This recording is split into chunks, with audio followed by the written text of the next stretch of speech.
अर्जुन उवाच सन्न्यासं कर्मणां कृष्ण पुनर्योगं च शंससि यच्छ्रेय एतयोरेकं तन्मय ब्रूहि सुनिश्चितम्।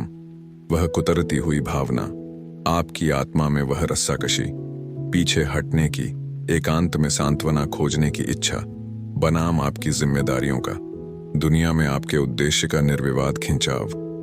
क्या आपने कभी इसे महसूस किया है? वह जलता हुआ सवाल जो आपको रात भर जगाए रखता है, क्या मुझे छोड़ देना चाहिए या मुझे लड़ते रहना चाहिए? ठीक यहीं भगवत गीता के 5वें अध्याय में युद्ध के कगार पर खड़ा एक योद्धा अर्जुन भगवान कृष्ण के सामने इस बहुत ही मानवीय दुविधा को व्यक्त करता है। यह केवल प्राचीन शास्त्र नहीं है, यह आपके अपने आंतरिक संघर्षों की प्रतिध्वनि है। ध्यान से सुने। स्वागत है मेरे साथी खोजियों सोलफुल जर्नीज में।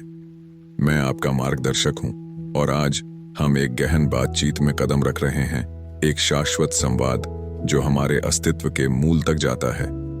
हम भगवत गीता के अध्याय 5 त्याग और कर्म का योग को खोल रहे हैं, लेकिन उन संस्कृत शब्दों को आपको डराने न दें। यह धूल भरी दर्शन नहीं है, यह आपके जीवन, आपके विकल्पों, आंतरिक शांति और उद्देश्य की ओर आपकी यात्रा का ताना बाना है। इन प्राचीन छंदों में अपने स्वयं के संघर्षों को प्रतिबिंबित देखने के लिए तैयार हो जाइए। एक ऐसे क्षण की कल्पना कीजिए जब आप एक खाई के किनारे खड़े हों। एक तरफ पलायन का आकर्षण, जंगल में एक शांत केबिन, समय सीमा और मांगों से मुक्त जीवन, यह सन्यास त्याग का खिंचाव है। दूसरी तरफ आपके जीवन का युद्ध क्षेत्र, आपका करियर, आपका परिवार, आपके जुनून, सभी आपकी ध्यान मांग रहे हैं। यह योग कर्म का क्षेत्र है। आसन्न युद्ध से अभिभूत अर्जुन कृष्ण से एक निश्चित उत्तर पूछते हैं। मुझे निश्चित रूप से बताएं, कौन सा मार्ग सच्चे कल्याण की ओर ले जाता है? क्या आप कभी वहां नहीं रहे? वह क्षण जब आपने अपनी मानसिक शांति के लिए एक जहरीले रिश्ते को छोड़ने पर विचार किया, या जब आपके करियर का दबाव असहनीय लग रहा था और आपने एक सरल जीवन का सपना देखा। यह मानवीय अनुभव है जिसे अर्जुन मूर्त रूप देते हैं। कृष्ण अपने असीम ज्ञान के साथ एक सरल उत्तर नहीं देते हैं। वह प्रकट करते हैं कि सही इरादे से चलने पर दोनों मार्ग मुक्ति की ओर ले जा सकते हैं, लेकिन वह धीरे से अर्जुन और हमें कर्म योग, निस्वार्थ कर्म के योग की शक्ति की ओर मार्गदर्शन करते हैं। इसे इस तरह सोचें, सच्चा त्याग शारीरिक रूप से जीवन से पीछे हटना नहीं है, यह आपके कार्यों के परिणामों से अलग होना है। यह बीज बोने और पौधे को पोषित करने के बारे में है, बिना उस विशिष्ट फल से बुरी तरह जुड़े हुए जो वह देता है। उस कलाकार पर विचार करें जो अपनी आत्मा को एक रचना में उड़ेलता है, प्रसिद्ध या भाग्य के लिए नहीं, बल्कि प्रक्रिया के सरासर आनंद के लिए, दुनिया में सुंदरता लाने की आंतरिक संतुष्टि के लिए।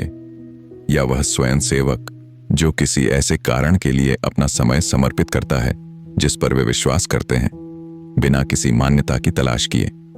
उनके कर्म पूजा का एक रूप है, एक निस्वार्थ अर्पण। अब बाहरी सत्यापन की अथक खोज के साथ इसकी तुलना करें। अगली पदोन्नति, सही इंस्टाग्राम पोस्ट, दूसरों की स्वीकृति के लिए लगातार प्रयास करना, परिणामों के प्रति यह आसक्ति चिंता, निराशा और अंततः आंतरिक शांति की कमी पैदा करती है।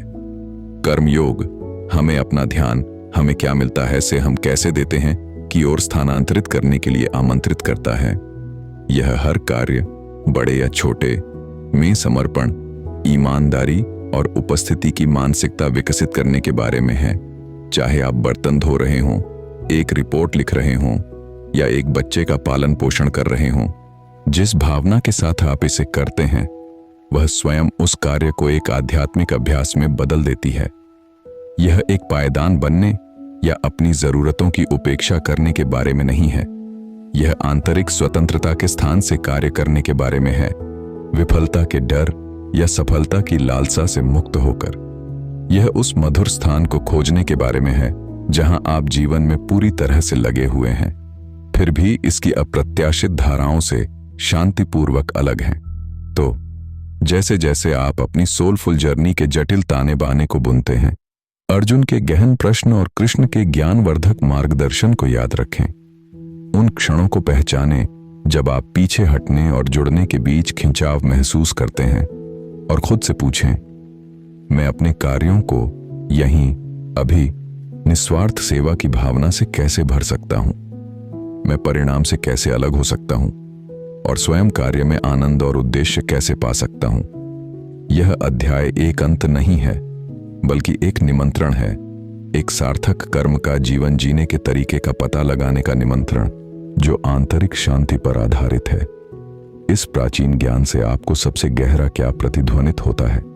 कर्म योग के सिद्धांतों को मूर्त रूप देने के लिए आप इस सप्ताह कौन से व्यावहारिक कदम उठा सकते हैं? नीचे टिप्पणी अनुभाग में अपने विचार साझा करें। आइए जागरूक कार्रवाई करने वालों का एक समुदाय बनाएं। और अगर इस यात्रा ने आपकी आत्मा को प्रतिध्वनित किया है, अगर इसने आपको अपने जीवन को देखने के लिए एक नया दृष्टिकोण दिया है, तो कृपया लाइक करें, साझा करें और सोलफुल जर्नीज को सब्सक्राइब करें। एक साथ खोजने के लिए और भी बहुत ज्ञान है।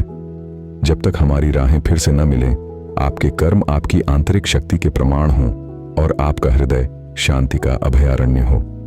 नमस्ते। और याद रखें, यह आपकी खोज की शुरुआत है। आप भविष्य के वीडियो में कर्म योग के किन पहलुओं पर गहराई से विचार करना चाहेंगे, मुझे बताएं।